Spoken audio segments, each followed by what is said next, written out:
Let me just get my, there we go. Beat this loser right here. Second place. Deck profile coming soon, boys. Bro, can I just not count? Alright guys, so that was just Locust right there. As you just saw, I just picked up my first place prizing right there. As you can see, all those packs. Blue Eyes White Dragon deck profile coming up right when we get back to the casa. So, ladies and gentlemen, I'll see you when we get back to the casa. Alrighty, ladies and gentlemen, we are back at the casa. As you guys just saw, how I just went to locals. Your boy just got first place. All right, even though it was only two rounds.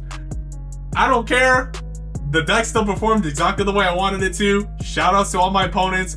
First of all, Noah, Luna, you. Yeah, first of all, F you. I know you're gonna be watching this video. You're gonna be commenting some shit. But guys, have you ever just had that one rival? Everyone in the YuGiOh community just has that one rival, right? And it's so serious that like just when you win, you know, you're just kind of like giving it back to them. And then when they beat you, they're kind of just letting you have it. But yeah, hey Noah, better luck next time, loser boy. This kid was literally playing Mitsurugi Yummy. Like, come on, man, come on, bro. Yeah, that shit don't stand up against Kaiba, bro. Come on, and he f***ed up like twice. So yeah, just took care of that loser. And then my other opponent, Gerardo Rubalcava, love you, man, as always. Playing Monarchs, that's a deck I can tolerate, at least respect. But anyways, yeah, we'll go over the deck profile real quick, and then we'll do a little pack opening afterwards. So let's get on to it. Alrighty, ladies and gentlemen, to officially get into the deck profile, this was a 42 card deck list, and honestly, I will not change anything about the deck. Obviously built for going first, but I went with more of a hand trap build this time because I truly feel like Blue Eyes is better with like hand traps than just board breakers right now. Because Blue Eyes is more of a going first deck. But anyways, without further ado, let's get into the deck profile. So first off, your standard, your 2 copies of Blue Eyes White Dragon, right? Self-explanatory, or you know what, I'll just leave it like that. Moving onward, you got the 3 Maiden of Whites, self-explanatory again. I'm not gonna go too much further into detail with the general standard Blue Eye stuff. So, moving onward, 3 Sage with Eyes of Blue. 1 Kaiser Seahorse. Man, dude, I'm telling you, I will defend this card with my life. Every Blue Eyes player, dude, should be playing this in their deck. If you're going second, you could side it out. What I like to do is, for going second, I side out this, along with 1 Sage and 1 copy of Blue Eyes White Dragon, and kind of just load up more on hand traps. But like this card going first, man, so 1, it's combo starter, and 2, this bridges from, like, if you're just seeing your Primite stuff, you eventually go into this, and then when this gets sent to the graveyard, you then Foolish Burial your Maiden of White, which basically gets you started on your combos for your Blue Eye stuff. So I think it's just a mandatory card to have, man. One of these days I will get someone to imprint this with the level modulation effect, and it's gonna be so funny, dude. It hasn't happened yet, but I can't wait for that day, dude. But yeah, I just think this is mandatory to have. Let me go ahead and just move everything to the left here. Going onward, 2 Wishes of Eyes of Blue. You don't need the 3rd one, man. You do not need it. You never resolve it, right? It's only once per turn. 2's perfect. 2's all you need, trust me. And especially, you could play the 3rd one, but the thing is I'm only playing 2 because I needed to make room for the Fiendsmith stuff. And that shit really pops off, man. God, I love Fiendsmith, but we'll eventually get there when we get there, you know? Going onward, the 1 Roar, of course, your standard stuff, 1 Mausoleum of Whites, 1 Majesty, and then the 1 True Light, pretty standard. Going onward into the Primite stuff, we got 3 Primite Dragon Aether Barrel, 3 copies of the Loreley Load, and 1 Drill Beam. You could play 2 Drill Beam, but the thing is like, the thing that sucks is like you could get those awkward hands sometimes, right? Where you just have the Drill Beam and you don't have anything else to reveal. And keep in mind, you cannot reveal a Drill Beam when you use a Drill Beam. You have to reveal either another Primite card or basically a Blue Eyes White Dragon in hand. So I like to play just the 1 for now, but this engine it's so good for like baiting like hand traps and stuff like that. So moving onward, the 2 Engravers, typical Fiendsmith package, 1 Lacrima, 1 Fable Lurie, along with 1 Tract. We are not playing Fiendsmith in Paradise. We are only playing the Fiendsmith cards that, I mean, even though the Fiendsmith Paradise is a really good extender, right? It really has a good extra, like, disruption. At the end of the day, it's a break, so we're just kind of just cut to the chase with the good stuff, man. And Fiendsmith stuff is so good for baiting out so much shit, dude. Like, I baited out, like, 2 hand traps with the Fiendsmith stuff, and then afterward, I just went full combo with the blue eye stuff, man. So, yeah. Moving onward, 1 Crossout Designator. I think this card is better than Call by the Grave right now, which I am choosing to play it over Call by the Grave. Specifically because of Ghost Spell. That fucking hand trap is being played so much right now. Like, it's such a good hand trap right now, and it just sucks getting that feeling like when they draw you, you attempt to call by, and then they chain Ghost Spell, and it's like, goddamn, now I just scoop and like pass and I scoop. But Crossout can negate imperms. I just think Crossout's the safer option at the moment. I do have Call by on the side deck if I know for sure I'm going first, but I just like to have it in the main for now. So, along with 3 Ash Blossoms, because we hate Mulch Armies, right? This is always, everyone should be always main decking 3 Ash Blossoms, regardless. 3 Droll and Lockbird. So one thing, real quick, is I'm personally not playing any Mulch Armies in the deck. Hell, I don't even have them in the side deck. I just think like, I see people play Drolls and Mulch Armies within the same deck, and I just don't think that's right, dude. I don't know, because they can really conflict with each other. The Mulch Armies can kind of be a brick sometimes, like if you go first, right? It's a little bit harder to activate sometimes. But as for Droll and Lockbird, it's a little more flexible because you can go into the Link 1 with it. The Link 1 basically requires a level 4 or lower dragon spell or spellcaster monster. So, I mean, it didn't come to the point where I had to do that, right? Where I would have to normal summon Droll and then go into the Link 1. But I'm just saying that it's definitely a play that you can do. And keep in mind, guys, Droll's not a hard once per turn. So in case if you like your opponent adds a card from deck to hand, you Droll them, they chain Call by, you just go ahead and do the second Droll in your hand. Because that is also why I prefer Droll over Mulch Armies, and this card really hurts Mitsurugi too, and just, I freaking hate that goddamn deck with every fiber of my being. But moving onward to Nibiru, you get so much value with Nibiru in Blue Eyes. Guys, I'm a big Nibiru lover in this deck, specifically because we are playing a card in the extra deck, and which we'll get into. But it's basically Lina, the Light Charmer. And it's just one less body you have to worry about into making it, right? So like, you literally Nibiru your opponent, right? And if you have like any, like, let's say an extra hand trap in your hand, right? Your opponent passes turn to you. You go ahead and normal summon that other hand trap with your Nibiru that's already on the field. You go into, here, I'll just show you guys real quick. You go into Lina, right? You could attempt to do Lina effect to steal something from your opponent's graveyard, which is the bait effect. And if they take that bait with the Imperm, great, because we do not care about that effect. We only care about this guy's graveyard effect. When it's destroyed, we can then add our Sage or Maiden of White from deck to our hand. So this card solves the issue with this deck because, you know, the typical saying, brick eyes, blue eyes. And it will happen, man, where you just don't see any combo starters and you'll just brick on hand traps. But Nibiru is kind of, I don't consider this a brick at all.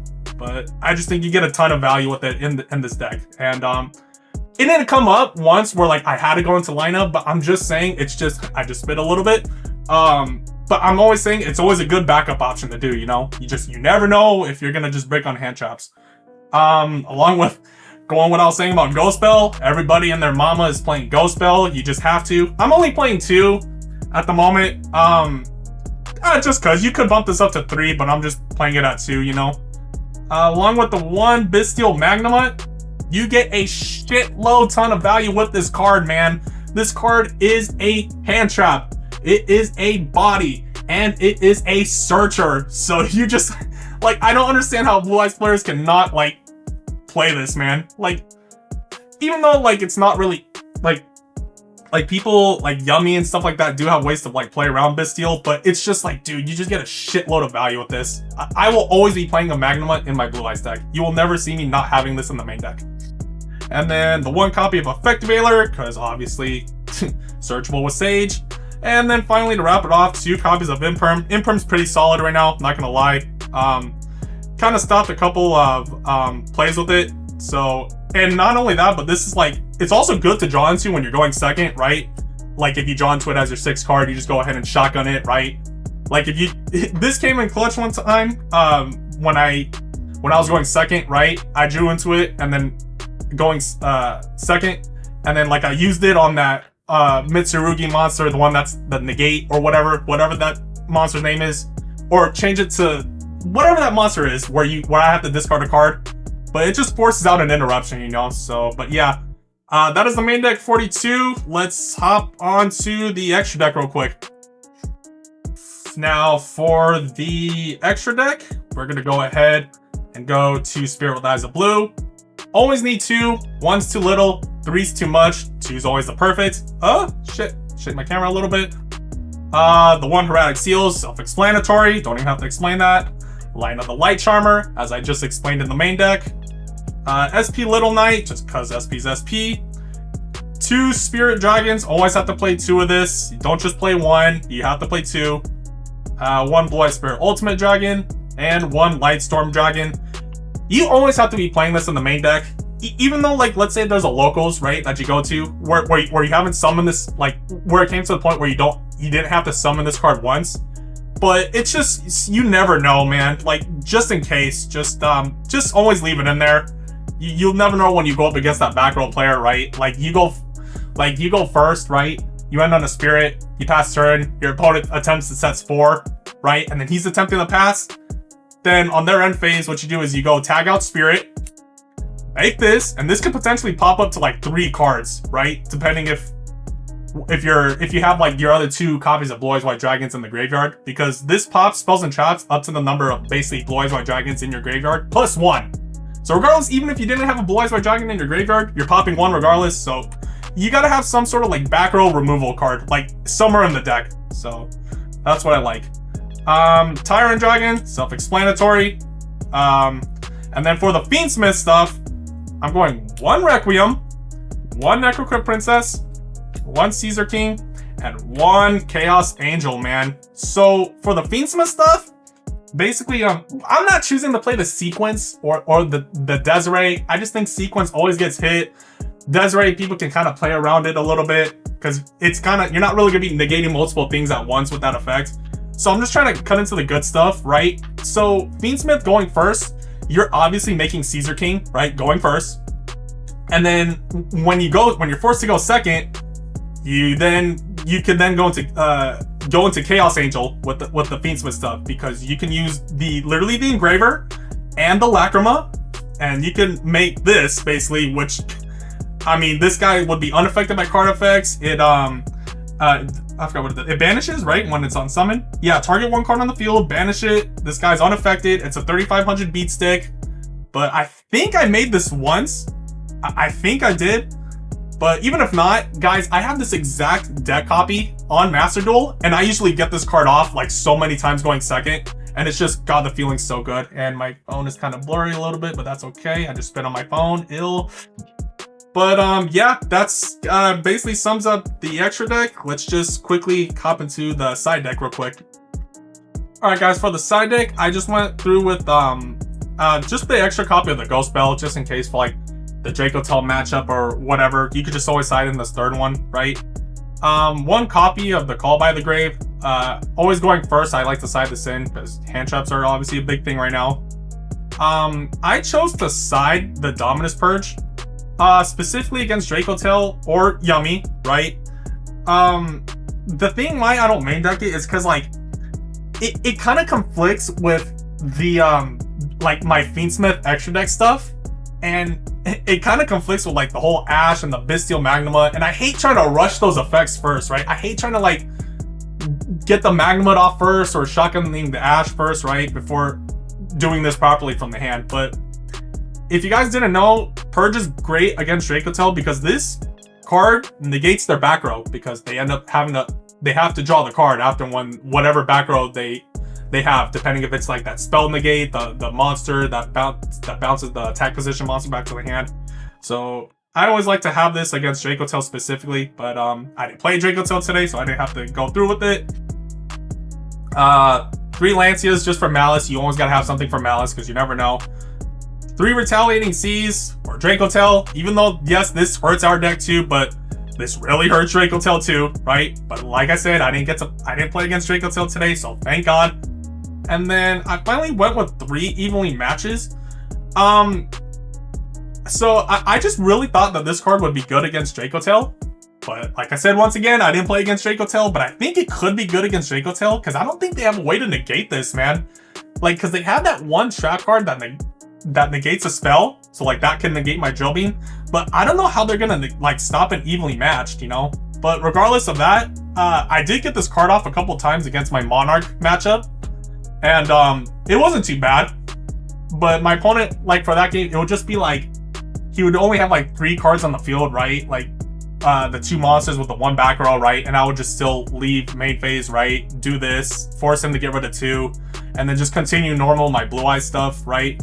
But I cannot speak, tongue twister. But overall, this wasn't a bad card today too. But yeah, if I would change anything specifically, I would probably have like, because you guys know how Monarchs are, man. Like, and it's only my one friend that plays it. Like no one's really playing that right now. Like if you were to take it to like a regional or something like that, right?